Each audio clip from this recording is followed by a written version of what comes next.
have anything. Survivor specialist Phil and Alexa are back with our Survivor 45 episode 10 predictions and power rankings. Today we are joined by the winner of Survivor Millennials vs. Gen X, Adam Klein. I can't remember what place you got on Winners at War because it was such a cluster at the end with Edge of Extinction. So I'm just going to call you the winners of Millennials vs. Gen X. Sorry, Adam, but you can call me the winner of Winners at War if you want to. Winner of the podium for sure. I tried to get the podium, but they didn't auction it off. You essentially got 6th place, right? It was a gigantic tie for 6th place on that season. There you go. Yeah, pretty much. So I'm feeling good about it. But so Adam's here. Adam's ready to break it down. He's got his bunk beds ready. He was very excited talking about them prior to this podcast. But we have 8 players left on this season. And last week, because these are double bunk beds, I could fit all of them. Wait, double bunk beds? You can fit what's a double bunk bed? That's only 4. But then there's a trundle, so that's 6. And then wait, there are 2 bunk beds next to each other? There's the 2. They're double bunk beds, so they're just bigger beds. Double. Oh, wow! I did. That's 3. Nice. It's like a triple bunk. Wow. Yeah. I didn't know they made them like that. I will say your math was atrocious at the beginning of that statement. You were very black bread, Culpepper. So let me ask you this: 987654321 equals 100. Do you think you would have figured that out based on the fact that you don't know how many people can sleep in 2 beds? I don't think I would have, and I'm good at math, but to me, like I'm good at like logic puzzles. So like figuring out the combinations. There's only 6 combinations. You just got to try them all, and you got to be very deliberate about like. I don't know how many, like, what is the method for solving that? Or do you just kind of have to get lucky? I think there were 2.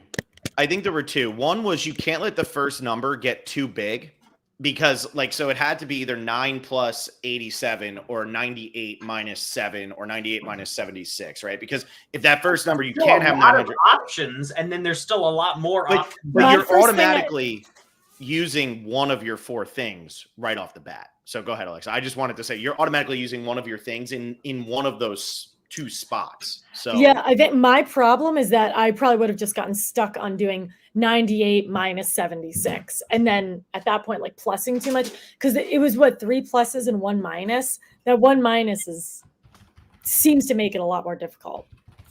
Yeah. Right. If it was just plus, I think it would be a lot easier to figure out.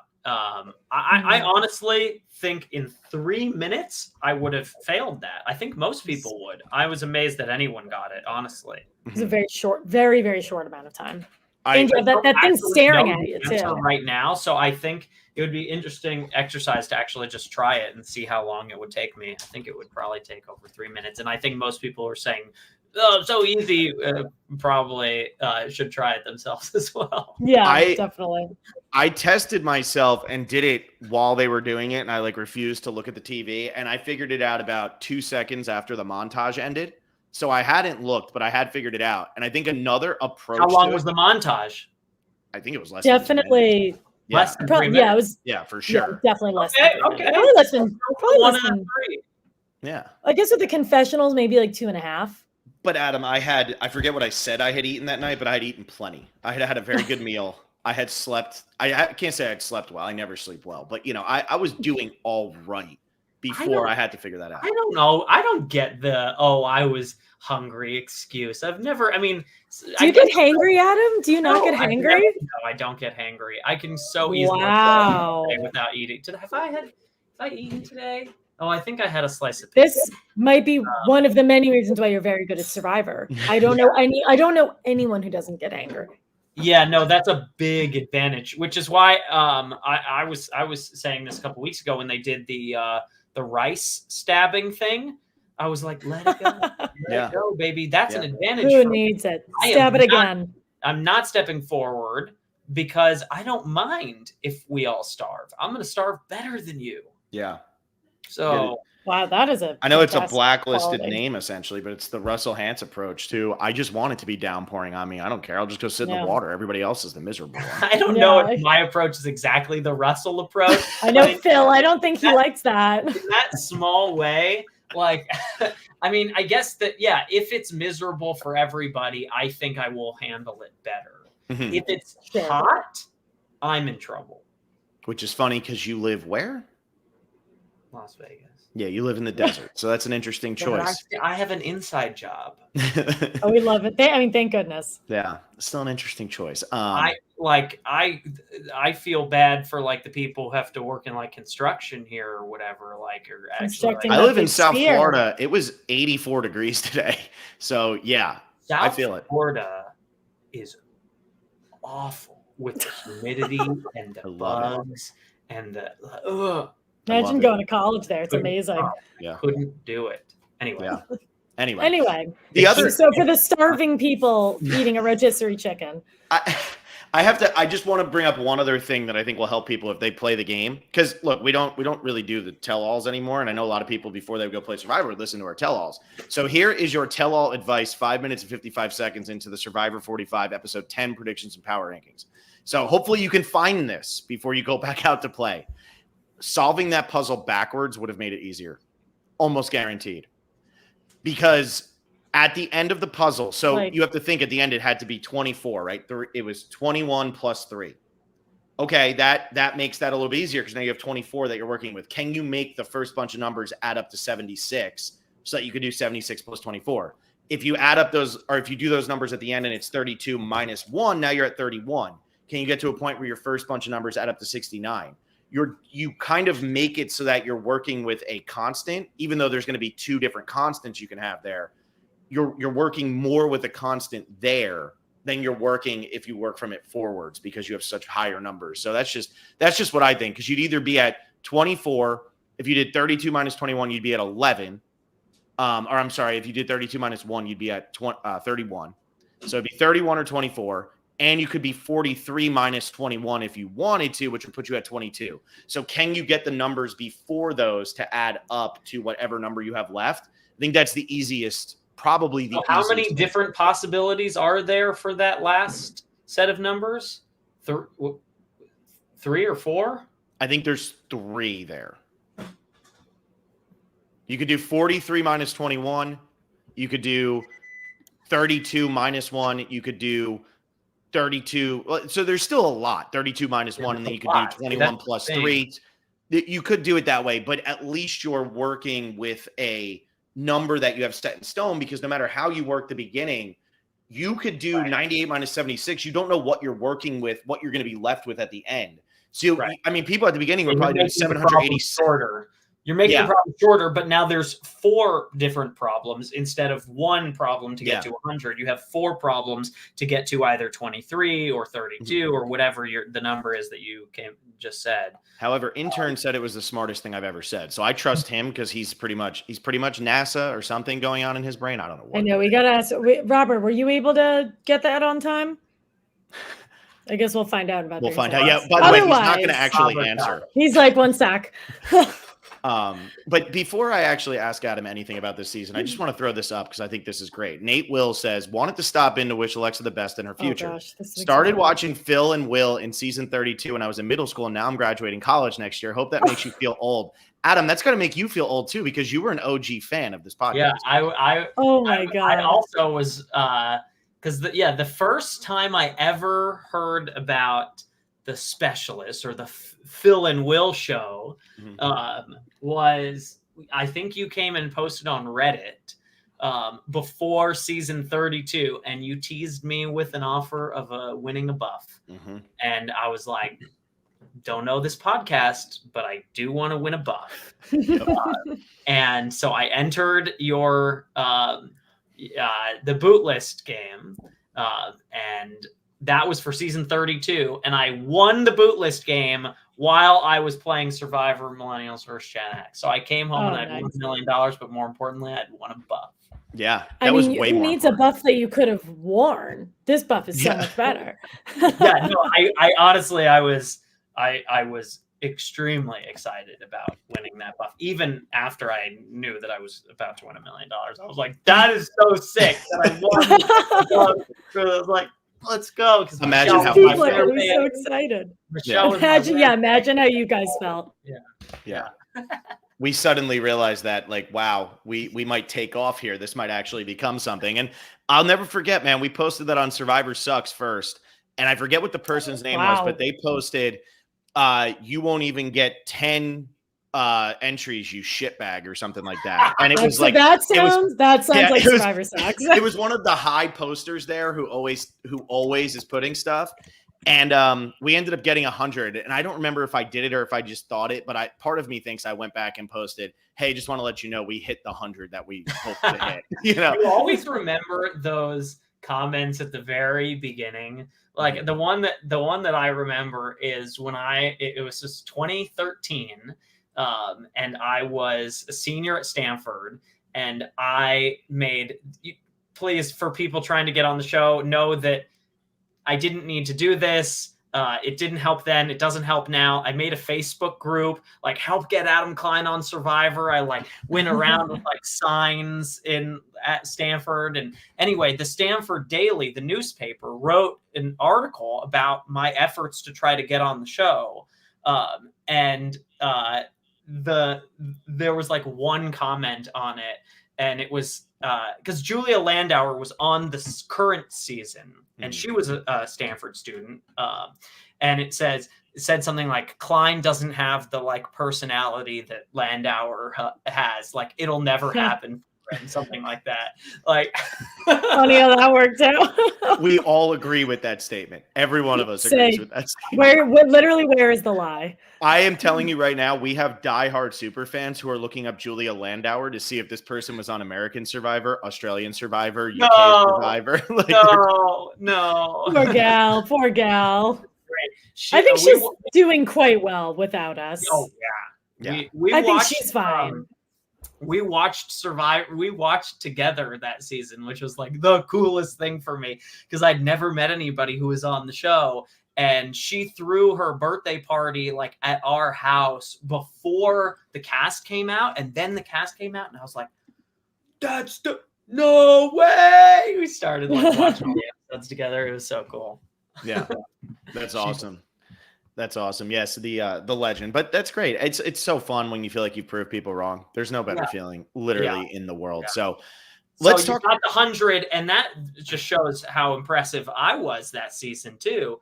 1 out of 100. I only got 1 out of 20 on Millennials Gen X. I know. And I will say, I think that you might have won the biggest bootless game we ever did, because that was the bootless that we did to try to win a lot. Although no, this year we have 110. So we do have quite a bit still. We still do well with the bootless game. It's an easy one to enter. I mean, all you're doing is putting in order. That one's easy. The prop bet is where we get a little bit less people because 81 over there. Yeah.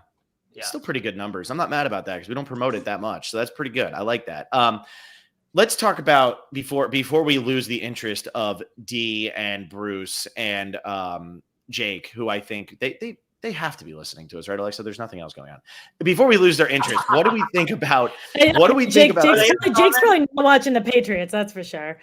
Yeah. I hope not. I think Bruce is probably doing the same. So hopefully, I pray for all you Patriots fans this year. It's not a fun feeling. It's been a rough time. Adam, what do you think? What do you think about Survivor 45 overall? And what do you think about 90-minute episodes? Loved it. 90-minute episodes should stay. Oh my God, did we need it for Winners at War, especially? Oh my God. But it just makes you wonder what else could we have seen in all of these other seasons where you lacked so much context. Like, I do feel like I genuinely have a pretty good understanding of like the way that people think about the game and are approaching it. And you do get to hear from pretty much everybody every episode. And you get to see more character moments. And I think that the twists don't feel like they have taken over the show anymore, which is a huge thing for modern Survivor, because I remember like 41, especially 42, it was just like it just felt like you were just watching the twist show, and there are still a lot of things happening, but it doesn't feel like it's just about that anymore. And I think the 90 minutes has a big part to do with that. That's a good point. It doesn't, I don't even know how to count the number of twists there are per season, but it feels like there are fewer just because other than last week, Phil and I were pretty divided on last week's episode. Other than last week, there hasn't been an episode that feels like it existed because of the twist. I remember it was pre-merge of 41 when Tiffany, Brad, and somebody else like looked at the fire and they were handed Beware or sent to the journey. There really hasn't been any episode like that other than last week for me. And I think because of all the character moments or just spending more time on challenges or having multiple challenges really just helps balance it. And I do think that the advantages and the lack thereof and the losing your votes have been more earned or lost as opposed to randomly given out, which was a big complaint that I had in other seasons. And at least when you lose the vote here, you've got like a chance to get it back. There's more agency for the players. Look, the show doesn't like to be criticized, but I think ultimately the criticisms were heard, and it made a positive impact. And if everyone's just like, oh, it's perfect, you're going to end up with do or die and hourglass, over and over. And it's like, there's nothing good about that. It's like I almost forgot about the do or die. Every time. I will never. Every time that Jeff or, the Survivor account on Twitter or something retweet a fan or they comment on something from a fan, it's always the most positive thing in the world. We love the show. Oh, we do it for people like you. It's the opposite, or it's the most egregious, like on the podcast, the we hate Jeff Probst segment or whatever. Sometimes it'll be the most over the top, ridiculous complaint that isn't a legitimate complaint. And it's know. And so they go that approach, but I feel like they might not listen to our podcast, but a lot of the things that we complained about and that people were then saying on Reddit and saying on Sucks, if that exists still, and saying on Twitter and saying on all that stuff, they're saying a lot of the stuff that we're saying. And that is definitely being viewed. They are going on Reddit. There is somebody who works on Survivor who is looking at Survivor Reddit. Don't let them think that there isn't. There definitely is somebody. And I think that you need to keep voicing your opinions, because Alexa and I could sit here and say, oh, this is the greatest thing ever. I don't care, blah, blah, blah. And hope to get in everybody's best graces. But at the end of the day, I'm not doing this podcast to become like a multimillionaire. I'm doing this podcast because I love the show Survivor. And I want to talk about Survivor. Are you saying that it didn't matter? That you can't believe I didn't want to be a multimillionaire? Yeah. What? I know. Okay, let me tell you, Adam, we're close with this podcast. We're getting there, man. We're not quite cracking it yet. We're getting there. I was gonna go into something, but I won't. So I'm with you. And what I will say last week, and Adam, I know you're the super fan and the same mentality I am. And that is when they actually had to pick their divisions of 3 last week, I was so stoked about that, because finally, no matter what happens after that point, you chose that. I know a lot of people were complaining about, oh, well, in this type of challenge, you can just sit down and they could have made sure that these people didn't vote. Okay, but they picked that tribe. That happened to Silas. Yeah, no one did it. I would love to have seen somebody figure that out and do something about it. Well, I think it would have been even better, though, if they had explained how the twist would work first, because then now it's even more interesting how you can sort of potentially strategize around it. But I also don't hate having them pick it in advance and trying to think of what could this mean, what are the potential ramifications of this, those sorts of things. But I would, if somebody had sat down and lost on purpose, and it was the right strategic move, I would have been all over that. I think that could be sometimes something like that could be a winning move. Yep. Yeah, I think if they knew in advance, there would have been a much higher chance of one of them throwing it, for lack of a better term. If what? If they were told the whole deal at Tree Mail, then I think there's a much higher chance of Julie or if they even had a little bit more time to think through the possibilities and the ramifications, like if they were told how it worked and then had a little time to think and then ran the challenge. But you certainly don't want to give up your vote when you haven't really thought through all of what that means. Yeah, I totally agree. And what people are missing here too is So Jake could have sat down. I forget what the division is. I don't think I have my paper anymore. Let me look real quick. But Jake could have sat. I do. So Jake could have sat down, and this is the one people were arguing, and made sure Drew and D didn't vote. But Jake feels like he's going home, and he sees that the last section of this challenge is an individual immunity. Why would you not go to win the individual immunity? By you sitting down, you make two other people not be able to vote, but you put yourself. You also can't vote, and now you're at risk of getting votes. You don't know how those are going to shake out. Either way, that other Reba alliance, if Emily goes with them, still has Austin and Julie voting, and then Emily. You absolutely need to play this hard because you have a 1 in 3 chance of an immunity if you make it to the last section.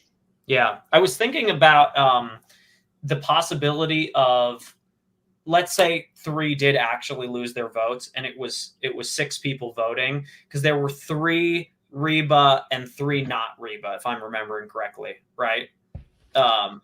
And so in theory, if they had said, we got to take a stand and actually go after Reba this time, then if somebody had voted for, and these are the kinds of little interesting things that maybe somebody may not be thinking about when they're out there, or they might be, and it doesn't make the show, but that if they vote for somebody who doesn't have their vote, they automatically are going to, and the other tribe votes for somebody who does have their vote, the tribe who voted for the person who does have their vote is going to win in a tie. Because the other tribe doesn't have anybody who can vote with them. So it's going to be is that what you're saying? No, it's not about that. It's about the fact that the person who gets voted for doesn't vote in the revote. So you want to vote for somebody who has a vote to remove their vote in the revote.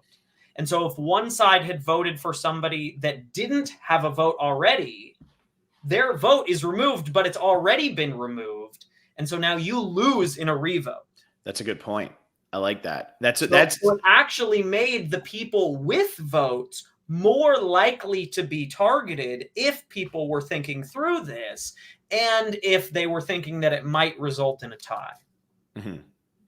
Because you do not want to target somebody that doesn't have a vote if you think there's a chance it could go to a tie. Yeah. No, and I think that makes a lot of sense. Obviously we saw Kendra just go home, and I think it was a 4-1 very 5-1 uninteresting vote. It was very very but straightforward. I was super interested to see if they try to do something here. I mean, again, it was less interesting because Austin got his vote back, and so it wouldn't have been a tie anyway. But if all 3 of them had truly lost their vote and they had decided to take a stand and try to do something, one little thing like that could be the difference. I was just I did a fan-made Survivor game called Live to Give, and the last one of the last episodes that just aired, there were 2 people that were already immune, one person that won immunity, and then there was a tie between Kaylee, my fiance, and the person that we were voting for. And I was the only one then that basically wasn't being voted for and wasn't immune.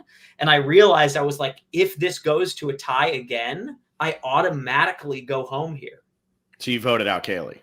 Yeah, I had to. I love that. I love that. Yeah. I love that. Kaylee, if you're listening, just know that if Adam has to, you're gone. He will. I mean, no, I would have caused the tie if I had voted for her. I would have sent myself home if I voted for her. Smart. It's a good way to fall in the sword. That would have been really for that fiance. Yeah. Do you think it's too little too late for the 3 musketeers of Bello and Emily to do something here? No. Or do you think Reba is going to implode on themselves? Well, I think that obviously we know that Austin's locked and loaded with a couple idols. It's unclear how common knowledge that is. I mean, I think amongst his alliance, they all know he has 2 idols, right? Do we think Emily knows that he has 2 idols? I think she knows he has 1. I don't know if she knows he has 2. I think it would definitely be 1. They would all have to. They'd have to think about it. They'd have to realize. They'd all have to realize the implications of the amulet. Do they they all knew about the amulet or not? I don't know. I don't know if they told them. Yeah, it's a little unclear. Anyway, Drew's advantage in this case is actually a disadvantage for that side because he doesn't have it anymore. You're talking about safety without power? Yeah, it's gone. It expired at 10. Oh. Yeah. Yeah. Oh. I know. I actually don't think they said it. They didn't. Like he said it, which is one of the first times it's really happened. Someone left a comment here and reminded us of that. Gotcha. He can't use that anymore. Very interesting. Okay. Mm-hmm. So basically it's the two idols versus Bruce's idol, right? Mm-hmm. Those are the only, are there any other advantages in the game right now? Bruce's idol, besides two Austin idols. Besides the idols. That's I it. don't think right? there's any extra. Wow, look at that. Come on. And all these complaining Survivor fans talking about too many twists. We should be grateful. We need to be more grateful. You know what it is? Next week there's going to be someone's going to lose a vote or something. Mm-hmm. There's a preview and Jeff is talking to the camera and that makes me very nervous. Okay. So I said what I said. What is he saying to the camera? I don't know. It happened. I was like on my phone. I got to watch it again. Okay.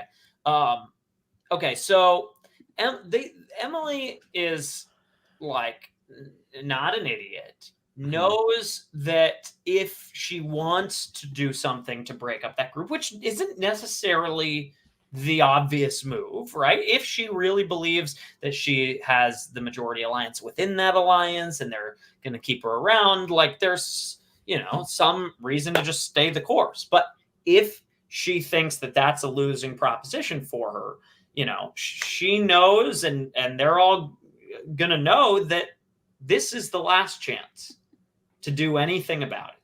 Right. And so if anybody loses a vote, right, which is possible, you take out one vote from that Reba side, and now I think they sort of have to. They sort of have to do something here. If it goes just the way that it is, I mean, you kind of got to be willing to take a stand. We know Jake is going to be willing to take a stand. Bruce and Keturah have to know that this doesn't go well for them if, say, Jake goes out here. What's the next play? So it's going to come down to Emily, I think. And it's funny that I feel so confident that Bruce and Keturah are going to be willing to work together based on happen. Right. It's that intangible aspect. I don't think it's going to happen. See, I think it has to. And Emily, I think it depends on Emily. She's the one who can whip them. But if she's willing to do it, I think they are too. They might be against each other, but I think they know at this point the writing's on the wall and there's no choice. And sometimes even your enemy can become your friend when the circumstances make it so. Plus, wouldn't it be just freaking hilarious to have Bruce and Keturah go to the end together? Just keep dreaming, though. I'd love that. At the beginning of last episode, what did we see? We saw Keturah immediately run to the Rebas and say, well, I might be fifth, but, at least it gives me a chance. She's not working with Bello. It's not going to happen, especially now that Kendra's gone. I don't think there's any chance. I think what's going to happen in this episode is we're going to see some advantages get played. And that's why I'm actually having the hardest time ranking this episode. Yeah. Last week I had Kendra going home. I think the week before that, Kelly was a shock to pretty much everyone just because of the timing of it. It felt like there'd be a couple more people who would go before her. But when I look at this group right now of 8 people, I thought it was funny how after last week, everybody was complaining that it's too predictable. We're tired of, the alliances. Reba 4 just going to run this to the end. We know who's going home. What's the point of watching? It was just like the same nonsense. A lot in our chat, but a lot on the internet. I love the alliances. The alliances are important. And I think the thing that people don't realize is you have 2 episodes back to back of Bello going home. We had 2 episodes back-to-back earlier this season, or 2 votes back-to-back earlier this season where it was J Maya and Sifu. But now the Reba 4 look absolutely unbelievably unstoppable. Well, it's because J Maya and Sifu didn't matter to their alliance the same way that Kendra doesn't matter to Jake and Bruce, really. Yeah. So I think this week, if Bruce doesn't win, which it looks like it's another endurance challenge, so maybe he will. But if Bruce doesn't win, I think he's going to play his idol. And I think that it's going to be up to Bruce who goes home. And you think that he's going to play his idol correctly? For himself. I don't think Bruce would play it for anybody but himself. How is it going to be up to him who goes home? Because I think that they are actually, I don't think that they have the ability to split votes. So we'll talk about that when we actually start ranking. You think they're going to vote for Bruce? Let's get, why don't we get Phil? Let's get into the rankings. I do, but let's. I'll go with my number one. You have Bruce? Bruce. I have Bruce at, guess what, Adam? Number one. Bruce is my 2. Austin's my 1. So good teamwork, everybody. All right, let's talk about Bruce. Adam, you go, because clearly you want to yell at me, but we're in agreement on this. Okay, not really, though. No, you think Bruce is going to choose the person to go home. That's the difference. I'm saying Bruce is safe. We're agreeing on that. What we're disagreeing on is how much power and influence Bruce has here. You're saying he gets to decide who goes home. I'm saying in what world? This is why Bruce is my number one, is because not only is there a good chance he's going to play his idol, not only is there a good chance he's going to win immunity, I think there's a great chance they don't even vote for him. Why would they vote for him? Because they want this idol out of the game so bad. I think Drew wants the idol. He's the one who's like carrying the most. Phil, even if they want the idol out, what are they going to, they can't, you just said they can't split the votes. So you have to just wait until you can split the votes before you can get him. What are you going to do? Just flush it and then one of us is going to go home, whoever he votes for? No way they're going for that. No way. I mean, they could split with, they could walk over to Katora. She's not his biggest fan. I don't know if Jake's going to want to work with Drew because it seems like they have a little. What if we have an A2 Brute kind of moment here, and Emily, when they do try to split these votes, Emily decides, you know what, I'm going to vote for Drew, or I'm going to vote for Austin, or I'm going to vote for D, and maybe they think that they're going to have a 3-3 vote split where Katura and Emily are going to go on one side each, and now Katura and Emily, they jump ship and they say, no, we're going to vote for a different person. And maybe they vote for Drew, depending on who wins immunity. Maybe they vote for D, depending on who wins immunity. Maybe they vote for Julie. What I think is going to happen, though, is I think Bruce has to get votes this episode if he doesn't win immunity, because they are not going to let Bruce get to Final 7 with an immunity idol and with how much he has not dominated, but he's been winning these immunity challenges. He is a threat every time. You cannot let him get to Final 7 with that still in his pocket, because now he's 2 votes away from making it to the fire making, and then he can win, because even though he's getting crapped on in the edit, and even though the jury might not think he's great, you can absolutely see him getting votes with the story he has. So I think he has to get votes this week. He has to. Are we watching the same show? You're watching a little too thoroughly. They are, with all respect to Bruce, and it's important to win challenges and to be safe. They would dream about taking him to the end at this point. But I don't think they like having him around. Like even Drew, he's like, I can't be here with him. At this point, you're 4 days from the end. They are not. It's tomorrow. They're not so concerned with, I can't stand Bruce, that they're not going to be. Look, they're not going to put their own games in jeopardy in order to take out Bruce, who they think isn't going to win the game. All right, I would agree with you, but they keep saying it. Now, here's my question. It changes, though, the deeper you get. I want to ask. The less important it is to get him out. I want to ask Alexa this first, and then, Adam, I'm going to let you go, because I know Alexa's going to give a shorter answer, just because I know you, my man. What? Alexa, can Bruce beat anybody left in the game at Final Tribal Council? Yeah. Yeah. You think so, yeah. Adam? No. I think he can beat. You think he would lose to Jake? I think he would beat Katora and probably Jake. No way. How would Katora beat him? I don't think Katura or Jake beat him. I think he beats both of them. How do we know? They don't. How do we know? How do we know? Are you guys? He doesn't have an answer. It's not anti him. It's pro. Like, unfortunately, the only information that I know about her is that she doesn't like Bruce. I have no idea how anyone else on the island feels about her, and that is not her fault. I think based on the edit, we don't really have much else to. That Katura's not winning, but if you're out there, does Katura have a better chance to win than Bruce? Yes. I think yes. I like that this is spicy. I like this. Normally, I'm the one who's yelling at everybody. Alexa, get in here. Stir it up. Adam's coming in here and yelling at I everybody. just don't know how, like, here's what it would take. Here's what it would take for Bruce to be able to get votes at the end. He would need to change. Which I think last week they were talking about him. I think he was changing. And the hint is there that he is realizing how he's coming across and how people are seeing him. And if he can figure that out and do something that is very difficult for people to do in general, which is to realize how you're being seen and adapt. Emily did just do that. Mm-hmm. She did, but I still think that we are seeing Emily, like, all of what we've seen are pieces of Emily. Like, I don't think, like, people would sometimes say to me after Millennials Gen X, like, I hated you at the beginning, but then you're like, thank you. You like, and they would talk to me as if I had changed. Mm-hmm. Do you know what I mean? As if I was a different person at the end than I was at the beginning. And it's not that at all. It's just that you're seeing, based on the circumstances, you're seeing a different element of that person. So you're putting nothing into Bruce's confessionals at the beginning of last week, saying that if this is really how he's being perceived, he needs to change as a person, and he not wants putting to nothing into it. I'm saying he would need to follow through on that and have it be noticeably different in order for that to be, in order for him to win. Yeah. So the hints, you're right, that the hints are there for the possibility of this. But what I'm saying is it's very difficult for somebody to actually change their stripes, right?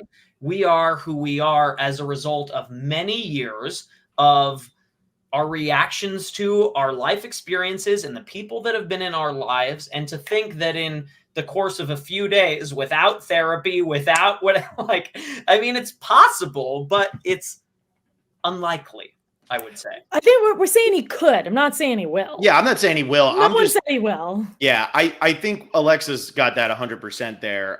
Somebody find me the meme from 12 Angry Men where he just keeps screaming, "It's possible," because that's what Alexa and I are saying. That's all we're saying. I don't think Bruce, I said, Adam, going into last week, I said Bruce has the 9th best chance to win this season. Now I'm coming in this week and I'm saying he's 6th or 7th, because I do think that based on what I saw at the beginning of last week, I think probably 6. I was going the other way. Oh, really? I'm just saying because I think he has a better chance than Katura and Jake. So that would put him at 6 out of 7, 8. So I think that's just what I'm saying. I still think it's a long road for him, but I think this week is a very unique circumstance because they need to vote for him. I don't think they want the idol in the game because they're worried that it can still change things. And that's what we have seen over and over again. And Reba, Drew especially, is the one who wants to get rid of him. That could be Drew's downfall, which I'm not saying that that's what I have in my power rankings, but if you listen for the next 25 minutes, it might be what I say in my power ranking. I just don't think that they're going to feel confident in their numbers to split the votes and put the majority on Bruce. So do you think if he loses immunity, he still won't get votes? That's what you think? Correct. Okay. That's why he's my number 1. Okay. Alexa, why did you put Austin ahead of the most, I don't know, what divisive man in the world, I guess we could call it. Maybe because Austin is the least divisive man in the world. There's the 2 idols, but there's also this Reba 4 is quote unquote rock solid, but at least in the previews that I've been watching, there's obviously a lot bubbling underneath the surface. And I think all three of the 4 Rebas have either had their names already written down or thrown out there, or have something that makes people want them to go home.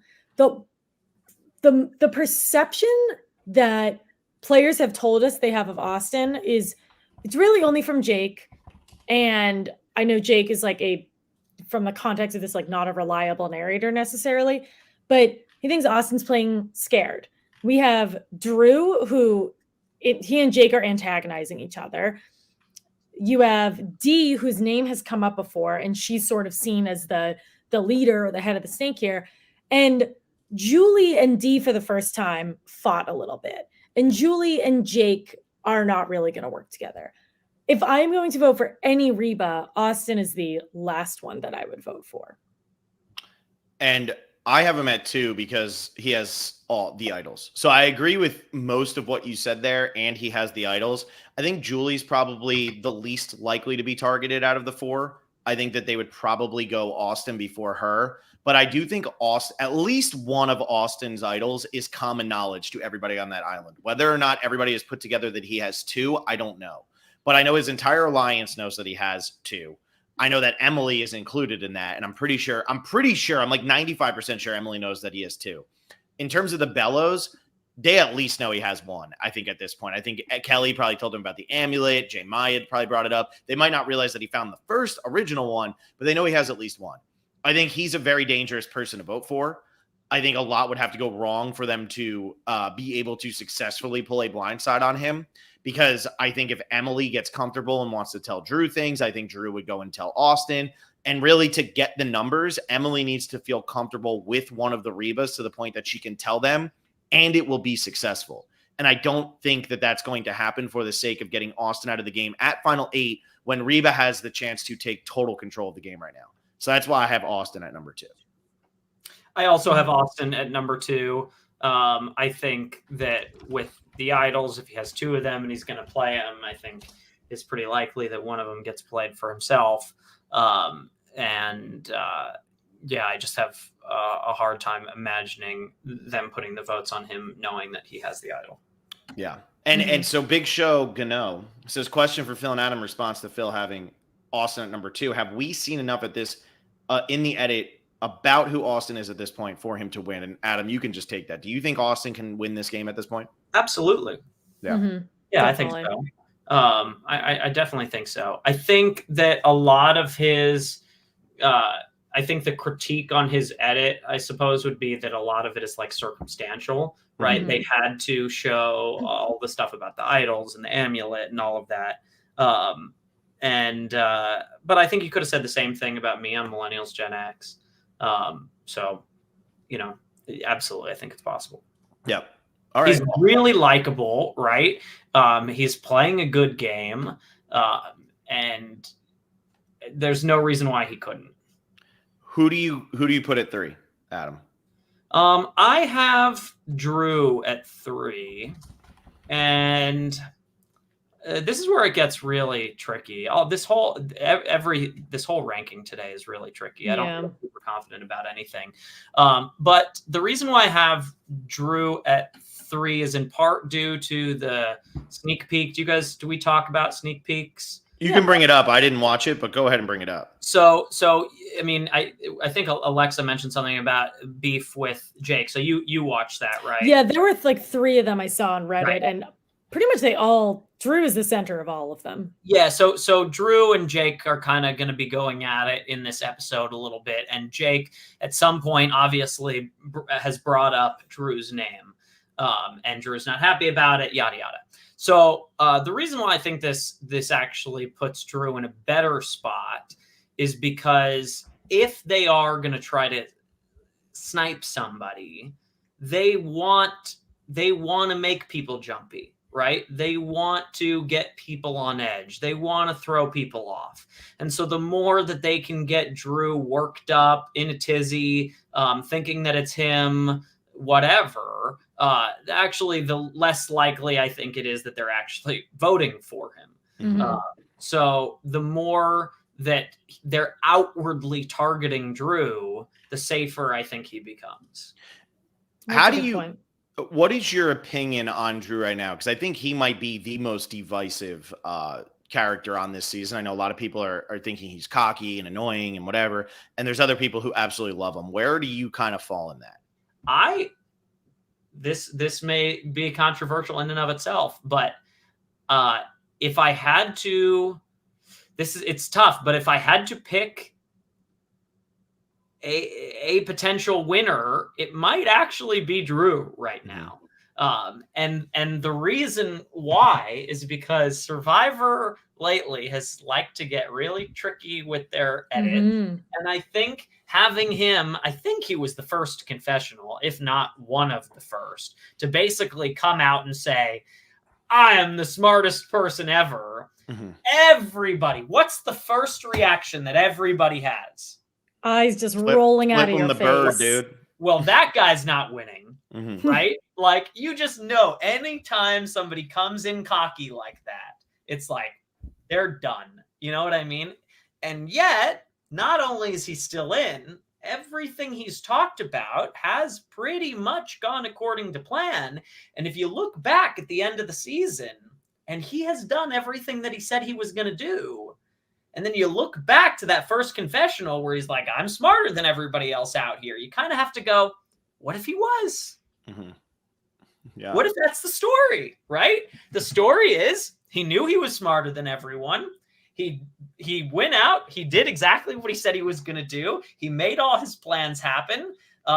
He lowered his threat level to the other players. He's done that a lot, which I find really interesting. And he did it. And some of the things that I've noticed that he's done to lower his threat level has been telling the truth in a way that feels like, are you even playing Survivor? Right? Mhm. Like the whole thing with Brando and saying, no, unfortunately, that doesn't really work for my game plan in front of Emily. The point of that is to show to Emily, hey, I'm not really playing, and you can trust me, and I'm the only person I can go with is you, because you just saw me turn down another alliance in front of you. So you know when I say yes to you, it matters. Mhm. So his word matters. He's come back from every little thing that he's gone. I forget what it was, but when he went on his thing, he tells the truth, Mhm. right? I look at this is the advantage. If this was the game, this is the advantage I found. And what does it result in? Strong allies. Yeah.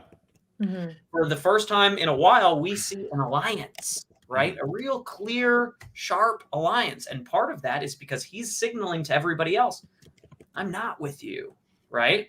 Or to the people that he is, like, we can still work together. They believe him, even if he is lying, because he's been so outwardly honest. So I think the story is there for Drew, even though people see him as cocky. He uses all these big words, these big vocab words, he's like kind of a nerd, whatever.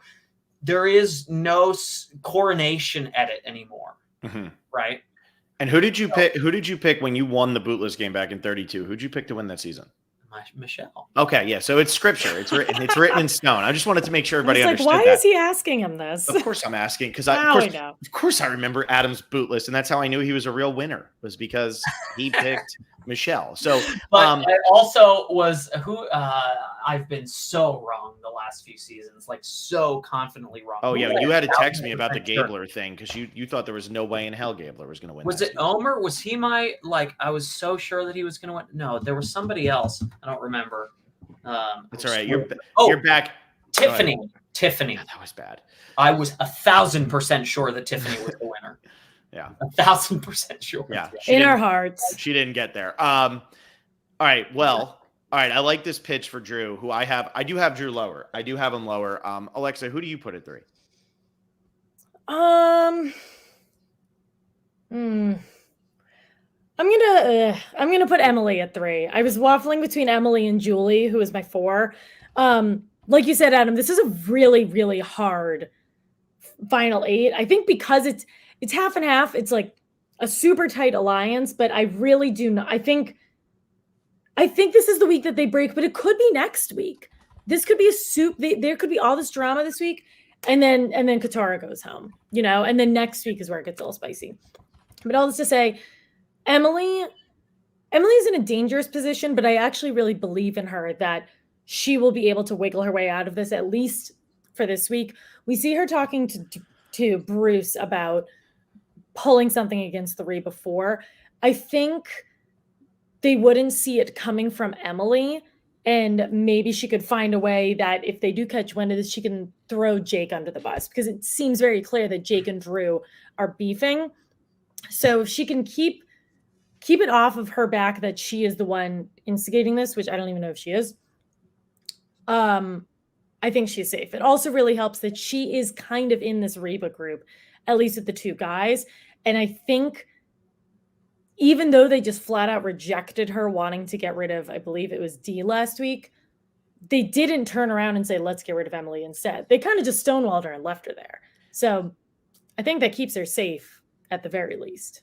I only get, so I'm in agreement with both of you that after the top 2, it gets to the point of any of the other 6 could go home. There's no doubt in my mind that they could go home. And I think the interesting thing for Emily is I wanted to put her at 3 as well. But then I say to myself, if anybody from the non-Reba 4 is going to try to vote out a Reba 4, I feel like it's going to be Emily, because Emily is seeing the writing on the wall. She is seeing that right now she's not going to be able to make a move that she can say, this was my move to win the game. She was talking about it last week. She wants to start going after some of the members over there. I know she's really tight with Drew, but I think she does feel that Austin and Dee are tight. Julie and Dee are tight. Austin and Drew are tight. And she feels like she's on the outs there. She doesn't feel like she's going to work her way in. And Emily's not a player who's going to play for 5th place. I worry that she says something and then that ends up coming back to bite her in the butt. So I'm going to go what I consider the safe route, even though I think maybe some other people wouldn't consider it the safe route. And I'm going to put Dee at 3. And my reason for putting her there is because her name is the one that has come up a lot in recent weeks from the Reba 4. It's, let's take out Dee. I want to weaken Dee. Last week, there was a conversation. It wasn't even a confessional conversation between 3 or 4 different people talking about how if Dee gets to the end, she will win the game. And it was very well known. And I think right now, Austin and Dee are really tight. And Austin has the idols. So if the other side tries to take control this week and they go after Dee, because Dee isn't the unassuming one anymore, right? In the old school Survivor game, Dee and Julie would be the unassuming ones. Well, right now, Julie's finished 2nd in both immunity challenges, and Dee is playing really, like, she's playing very obvious good Survivor. I think Austin would play the idol for her this week, and this is the only week I think he would do it, because this is the week that you officially take control of the numbers. People forget that when they got to 13, there were only 4 members of Reba 4 out of 13. Now, we didn't get to watch regular tribal councils, so that is what makes it feel like they're not actually overcoming that much. But there were 9 people not in their alliance when we started this, because Emily has very much been on the fence of that alliance, and she would have gone a different route if she thought it would have been better for her. So I'm going to put Dee at 3, even though this is kind of that week. It's kind of like when Michelle was in the pre-merge 3 tribe phase and she had gotten swapped and she was with whoever. And I said, if she gets through this week, she's got a really good shot to win. I feel like that's where Dee is. If Dee gets through this week at final 7, I think the game opens up so much for her just because of idols and nonsense and immunities and who knows what's going to happen with votes and others advantages. And she'll have the numbers. So I'm going to put her here, but it's mainly because I feel worse about the other 5 than so much so that I feel good about Dee. Alexa, you already said you had Julie at 4. Do you want to go talk about her? Yeah, I think Julie was someone who I kind of moved around a lot. I actually think, so Julie says, first of all, Julie could win immunity because it's her versus Bruce every single week. She said she wants to go to the end with Dee. And everyone on Reddit decided that she was the worst player in the history of Survivor after she said that. I disagree with that. But she and Dee were kind of going at it last week. And yet Julie still said, I want to work with her long term. I think if Dee knows that, which I think she does, that will keep them very solid. I think it helps that it's sort of 2 pairs of 2 within this. I don't envision anyone on the Reba 4 turning on Julie. I think it's Dee who could be turned on within the group, and Drew. I just really don't think that Julie would be the one that they would turn around on. Adam, you're up. All right. Controversial pick. Number 4, I'm saying Jake. You know, Adam, it's controversial. I get it. But I have to ruin your life here because I also have Jake at number 4. So what? Not as controversial. The way we're talking about Bruce, we should be talking about Jake. Like, why would Jake go home? After his reactions at the last couple tribal councils, he is somebody you can beat at the final tribal. And I think that if Reba 4 are looking to take somebody out, to me, but you can't put him at 4 and make those faces at him. To me, I think he's at 4 for a very different reason. What do you got? What's the reason? Well, God, I mean, it just feels like we're watching a different show. Jake's the GOAT. I mean, like, he certainly hasn't had. He is a goat, control. not the goat. He certainly hasn't had control, but I think he has. He certainly has friends on who just got. He does not have a friend in Kendra. He does not that's have for friends sure. on the jury. Did you see his reaction to her? Caleb getting likes voted him. out? Caleb likes him. Kelly, Kelly, when he said Kendra whoa, is not gonna. When he down with said him. whoa to Kelly, there is no way Kelly then turns around and votes for him $1 million. And then he turns and then he stares down. And then he stared down Kendra. Oh yeah, that. And Kendra and Kelly are buds. You're right. No way. That. But the thing with Kelly is overblown. He was excited that he wasn't the one voted out, and he immediately corrected himself and was like, I don't think she like, cared about that. She's also not going to remember that. She blacked out in that moment. She is not thinking about that. Whoa, I promise you. And that is the last thing on her mind, I think. I mean, I just would be very surprised if she held that against him. I think ultimately he's a likable guy. And, I mean, certainly this scene with Drew doesn't feel like he's making friends with Drew. So maybe you're right. But right now, it definitely feels like if Jake can mount a comeback and take some agency back and make it to the end, and he's a likable guy, I definitely think he's got a shot. But the reason I have Jake at 4 is because I think that the Reba 4 are smart and strategic and careful. And the reason they got rid of Kelly is going to be the same reason that I think Jake is a little more safe. And it's because they are going to think about where that idol is going to go. And the least likely place that it's going to go, that's where their votes are going to go. And so if Bruce is going to play an idol on anybody, I mean, he already showed before that he wasn't willing to play it on Jake, but the circumstance was different because he wouldn't get the numbers in his favor that time by doing it. This time he could get the numbers in his favor by correctly playing an idol for somebody else. So I think he's going to be more likely to play an idol for somebody else here than he would have a couple weeks ago. And so I think if he's going to play it for somebody else, they are going to think he's most likely to play it for Jake, which is going to mean that they're going to avoid voting for Jake.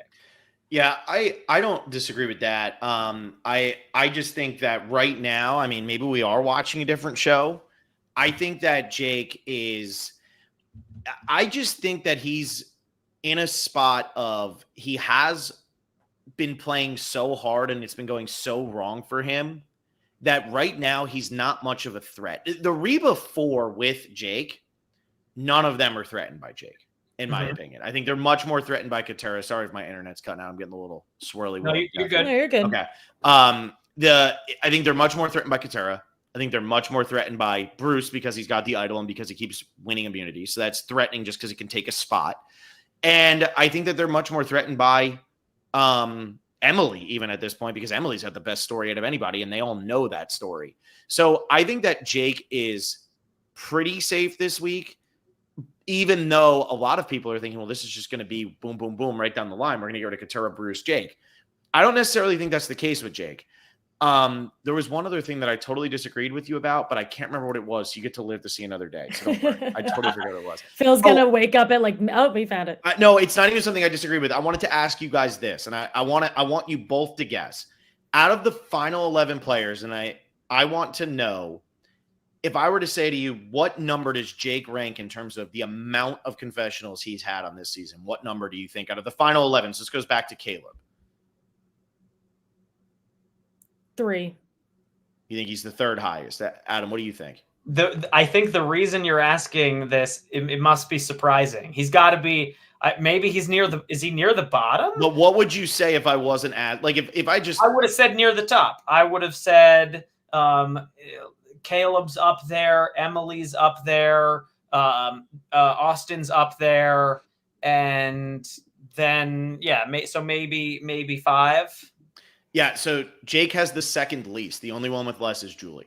Wow. It's the accent. It's shocking, though. I feel like he's gotten so much screen time. I feel like they've been Right. long confessionals. He's been telling his story, but it is the second fewest. So it's the new editing, and I think this new era of Survivor, especially with the 90-minute episodes, you can give Jake a 2-minute confessional, but it still counts as one. It's great. So, yeah. Adam, who do you have at 5? Now we're in the back half. Who you got? Okay. This one's really tough for me. I was back and forth on these next two. I changed it like 3 times. I'm just going to stick with what I had originally, which is D here at 5. Same thing. I agree with Alexa that I think Austin is most likely to want to protect her. So if he does play an idol for somebody else, I could imagine him playing an idol for D. But I still think that there's a chance that they try to snipe her here. I mean, I think Emily is going to be highly incentivized to want to take out D or Julie here. And I think she's probably going to go for D first, which is why I'll just give you, can I just do my 6 too? Because yeah, go ahead. So my 6 is Julie. I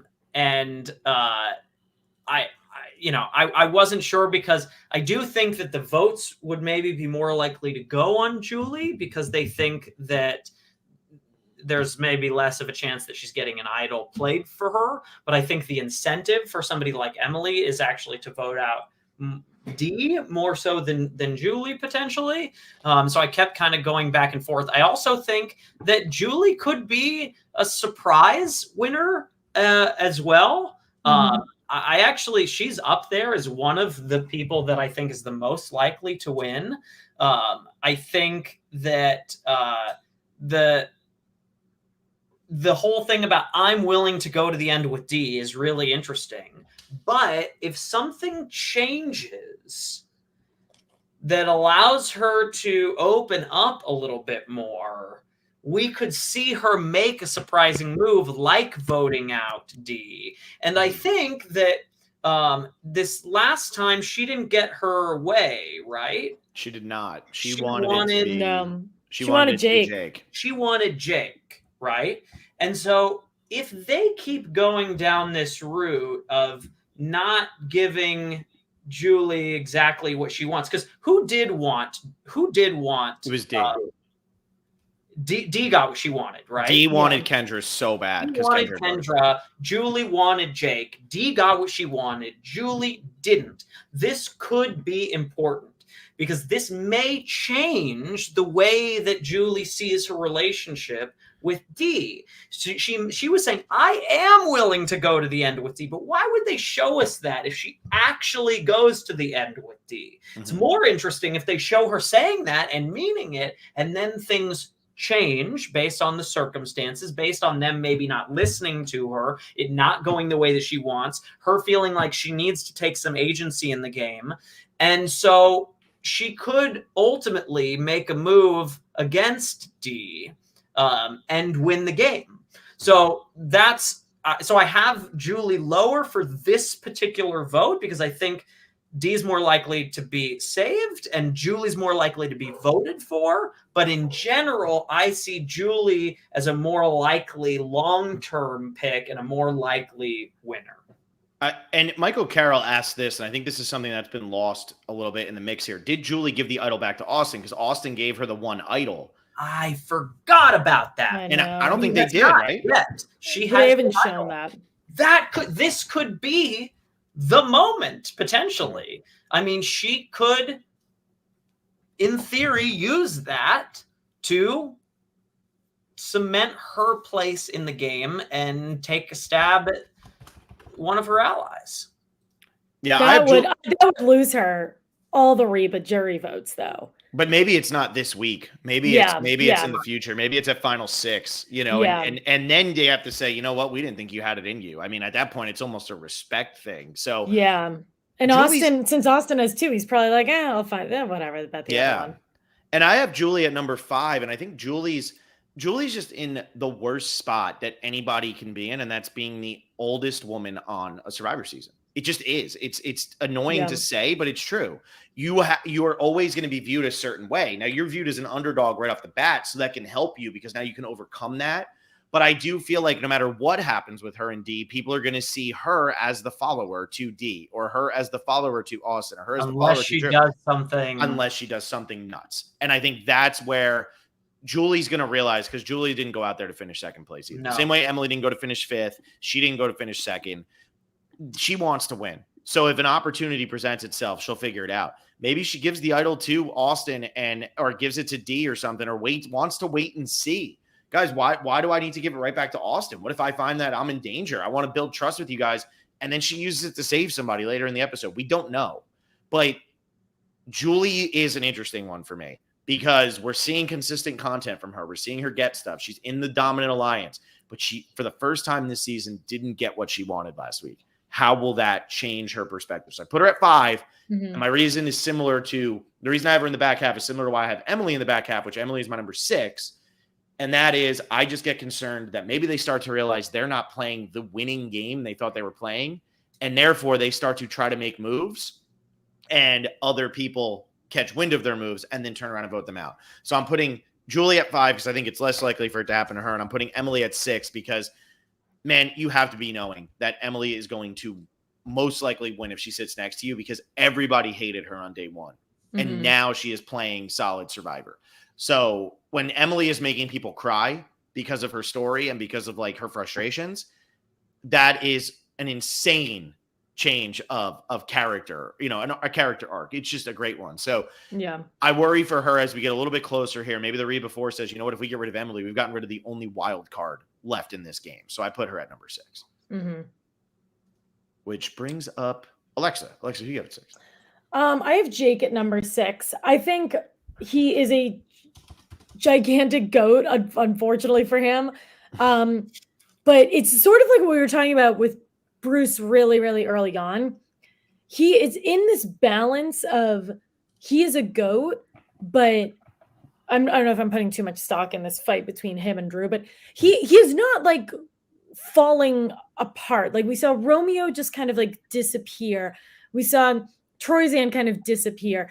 These players, we see them kind of lose their fight. He is really not.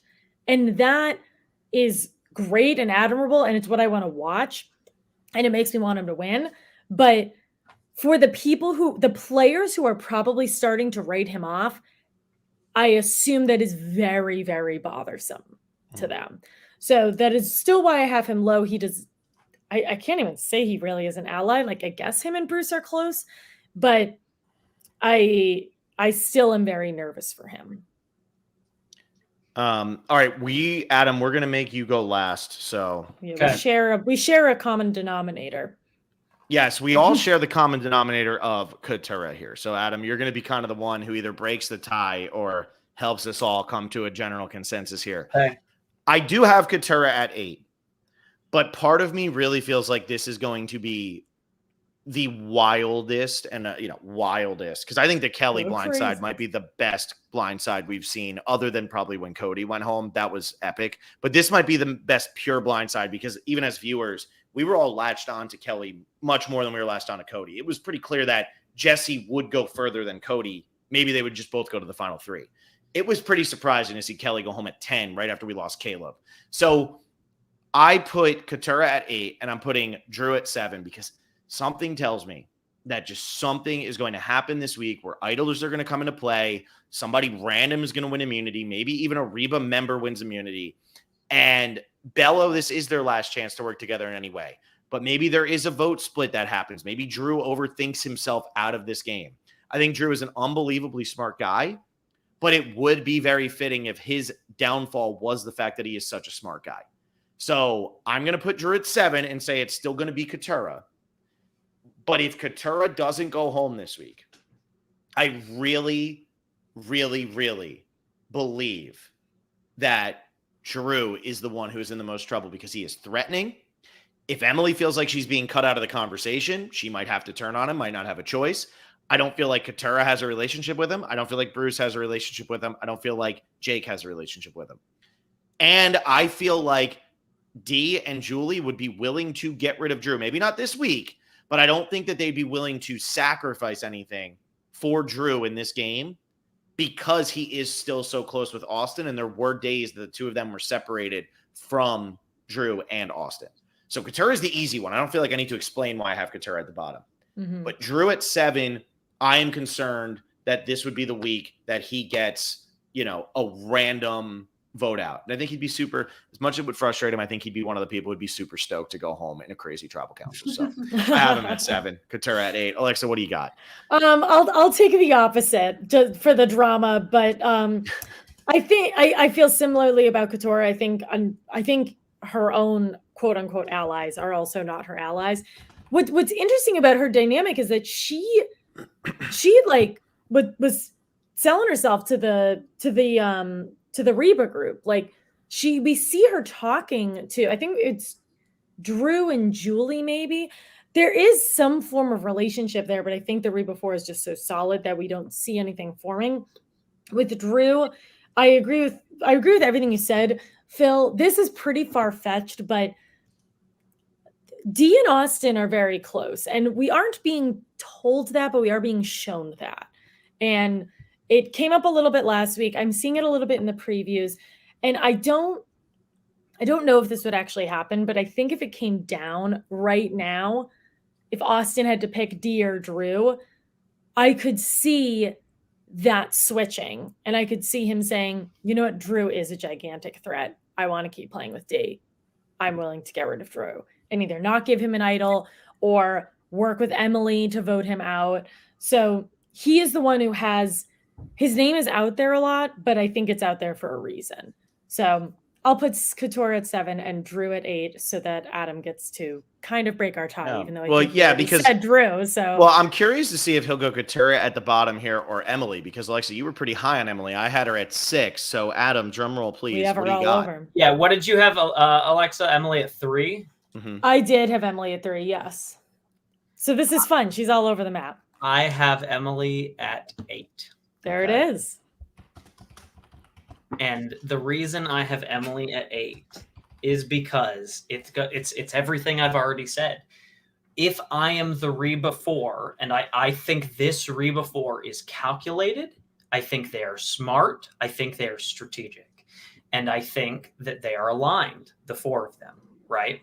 And the girls gave on Kelly, Julie gave on Kendra, right? And it's time for the boys to give. If they don't give here, it's highly suspicious. And I think their feet are about to be put to the fire. And Dee and Julie are not going to stand for the boys having options when they had to get rid of theirs. And they're going to make a stand and target Emily. And who is the least likely to have an idol played for them out of Bruce, Couture, Jake, and Emily? Far and away, it's Emily. Far and away. And so if they are aligned and they're the 4, it shouldn't matter which one of the other 4 they go for. And they have done, so far, they have done a good job of removing the people that are the most likely to break up their 4.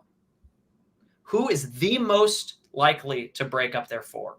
It's Emily. Yeah. And so now is the time for the Godfather move and Sniper before she has a chance to do anything about it. And do I think that Austin and Drew are going to be excited about this? Absolutely not. But we see how many times have we seen confessionals where they say, my Reba 4 alliance, my Reba 4, we've seen it. There's hints, right? That is their alliance. They have a side thing with Emily, but is that their number 1 alliance? They haven't wanted to make that decision, but they're going to be forced to, I think.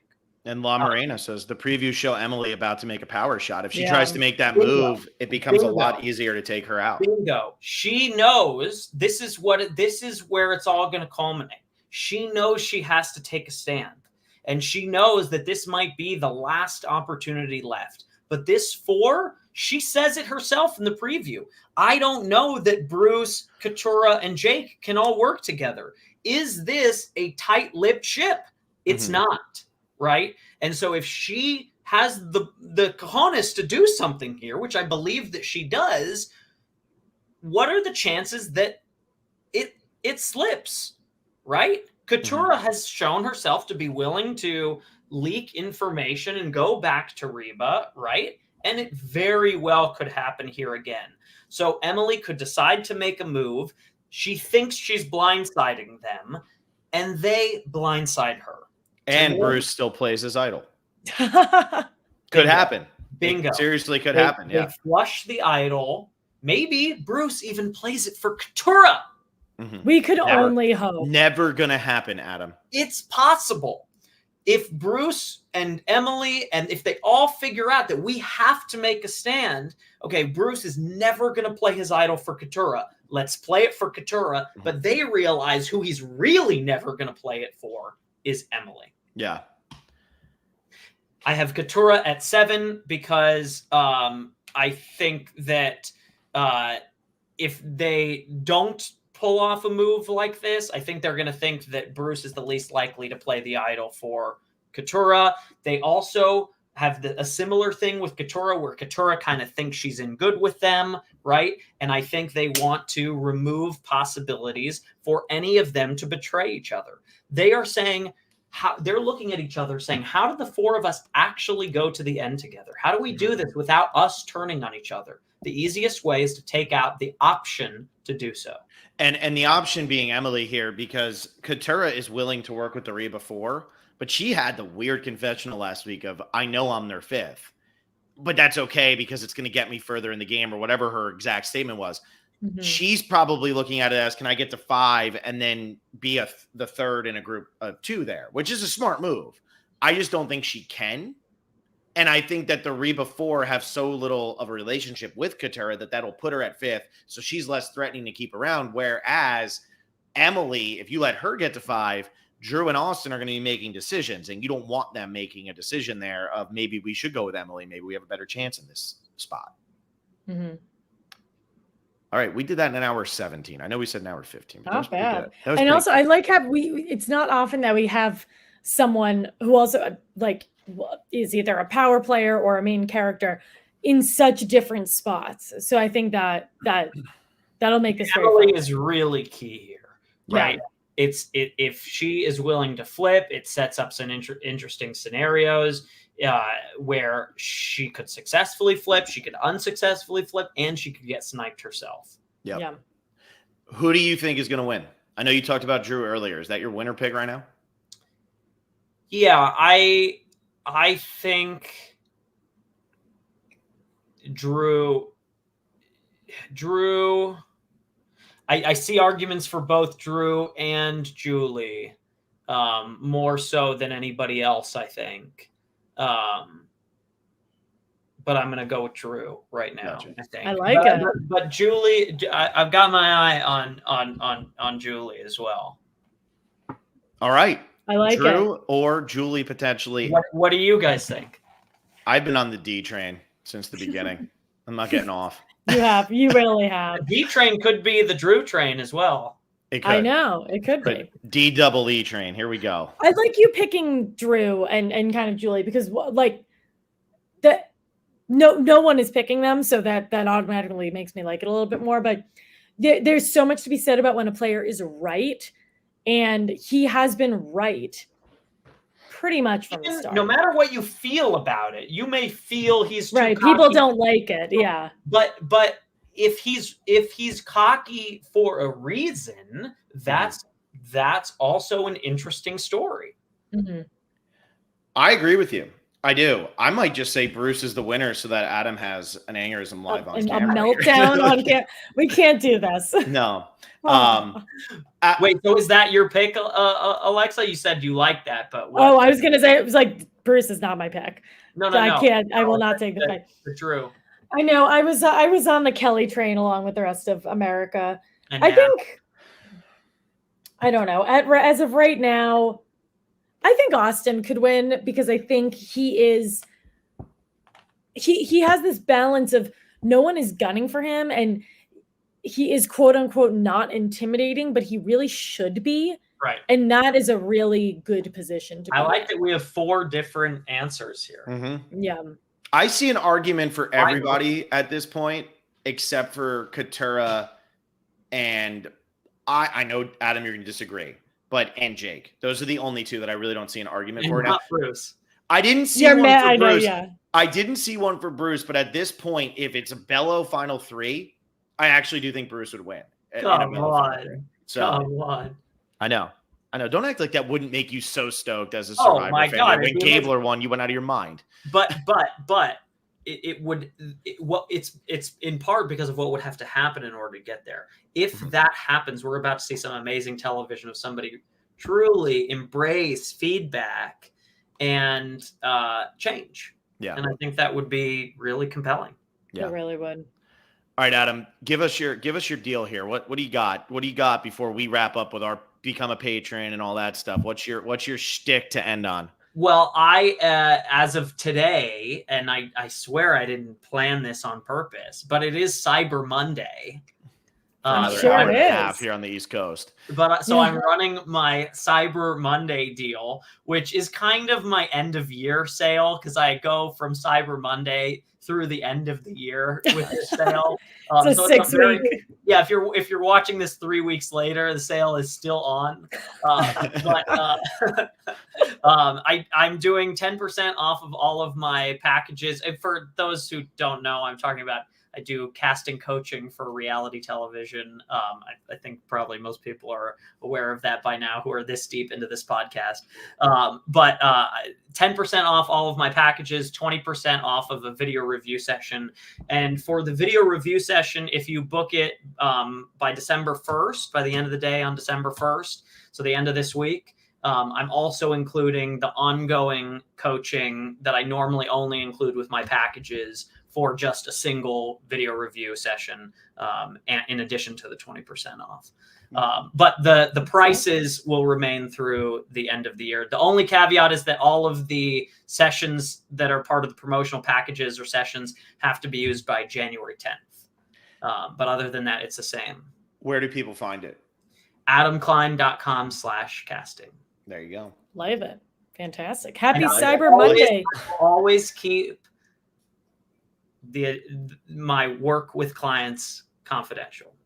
So in case anyone is necessary caveat. I thought you were about to say keep hope alive, and I was about to say, wait a second. No. I know I said Well, Russell he earlier, makes one but my Russell God, comparison. Adam. No.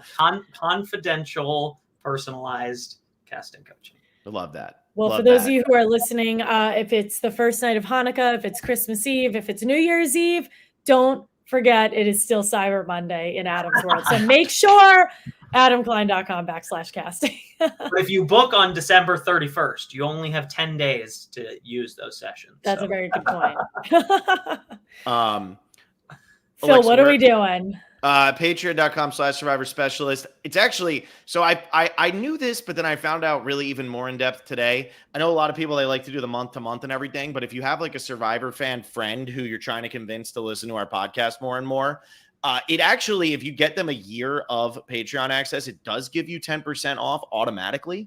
Nice. So I didn't know Cyber that. Monday! Yeah, I didn't know that, but it does that. So if you want to be like a $5 Cyber patron, Monday. I think it comes out as $54 or $55 for the year rather than having to do $60, and same thing then if you're $10 or $20. So consider that. I've talked about it a lot, but 2024 is going to be a really big year. Will actually texted me today saying that he already recorded an episode for Patreon, which I don't think I'm supposed to post till January. So hey, he's committed, damn it. He's ready. But He's he's ready to excited. go. So yeah, do that. That'll be a lot of fun. And yeah, patreon.com/survivor specialist. next week, I am really taking one for the team, and I'm going to do a solo episode on Monday night with Brett LaBelle. So, yeah, Adam, I only say Oh, you're really taking one for the It's team. been a minute. In case Brett's sitting here going, you son of a bitch. No, it's because Adam is sitting here that I have to say that, and I'm sure he will make plenty of references to Adam crying and things along those lines. So Yeah. I'm very excited for What that. else would you guys talk about? But otherwise, everything else is normal. Alexa, when are we back? Everything else is normal. Phil and I will be back this Wednesday at 9:35, right after the episode. Maybe Emily will go home. Maybe Bruce will win. Who knows what's going to happen? Make sure to stay tuned. And he's going to win on Wednesday. Yeah. I am I'm going to be out of town this weekend, and there's no way that I'll be able to podcast. So Phil is going to go one-on-one against Brett, and I really think it'll be must-see television. So make sure to tune in for that. I don't know when. Phil, you tell me when that is. 6 p.m. on Monday, December 4th. Fantastic. Yeah. So stay tuned. Become a patron, as Phil said. Happy Cyber Monday, everybody. Do what you got to do for the next hour and a half if you're on the East Coast. And Adam, as always, we love having you on. Thank you for bringing refreshing takes, because Phil and I are always disagreeing with each other, but agreeing with each other. And it's fun to have some spicy takes to work Even with, if Alexa looked like at one point she was about to like come through the camera and beat the crap out of you, you know. But I haven't felt that in years. Good. Passion. That's what it's all Gotta about. have the passion. Gotta have the emotion. All right, See everybody. y'all on Wednesday. Always a pleasure.